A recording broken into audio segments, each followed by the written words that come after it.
কাদিক্রিকুম আবাআকুম আও আশাদ্দা যিকরা। কি পরিমাণ আমারে ডাকবা, কতক্ষণ ডাকবা, কি পরিমাণ ডাকবা?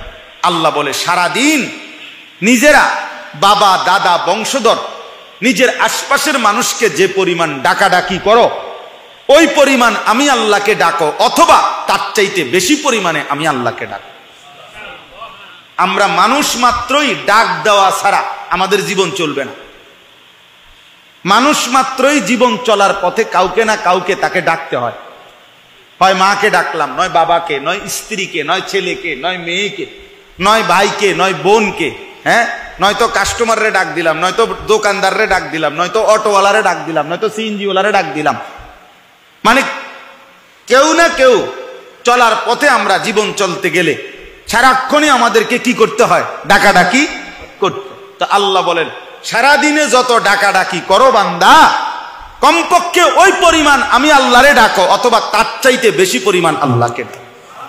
এর চাইতে নিচে যেন না হয়, এর চাইতে কম যেন না হয়, এর চাইতে কম যেন। তার মানে আল্লাহ তাআলার মূল চাওয়া যে বান্দা যখন তুমি যেখানেই থাকো আমার ইবাদত পালন করার পরে আমারে সঙ্গে নিয়ে আমার নাম স্মরণ করো। ফাইদা কুদিয়াতিস সালাতু ফান্তাশিরু ফিল আরদ ওয়াবতাগু মিন ফাদলিল্লাহ ওয়াযকুরুল্লাহা কাসীরা।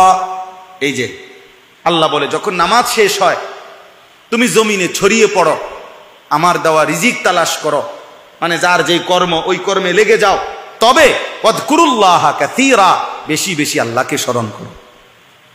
লাআল্লাকুম তুফলিহুন, নিশ্চিত তাহলে সফল হবে, কামিয়াব হবে, কৃতকার্য হবে, জান্নাতি হবে। তাহলে নামাজ শেষ করে বান্দার করণীয় কি? আল্লাহর জিকির। বলেন না, বান্দার করণীয় কি? আল্লাহ। হজ শেষ করে বান্দার করণীয় কি? আল্লাহর জিকির। কোরআনুল কারীমে আছে ওয়ালি তুকমিলুল ইদ্দাতা ওয়ালি তুকাব্বিরুল্লাহ আলা মা হাদাকুম। গুনে গুনে গুনে গুনে পুরা রমজান মাস রোজা আদায় করো, এবং পুরা মাস যখন শেষ হবে ঈদের চাঁদ উঠবে, এবার আমি আল্লাহর তাকবীর আল্লাহু আকবারের ধ্বনি বুলন্দ করো, উঁচা করো। এজন্য আমরা ঈদুল ফিতরের দিন কি পড়ি? আল্লাহু আকবার, আল্লাহু আকবার, লা ইলাহা ইল্লাল্লাহু আল্লাহু আকবার, আল্লাহু আকবার, ওয়ালিল্লাহিল হামদ। এই যে আল্লাহ বলছেন আমার নাম বুলন্দ, আমার নাম বুলন্দ। এভাবে বারবার আছে ওয়াযকুরুল্লাহা ফি আইয়ামিন মা'দুদাত।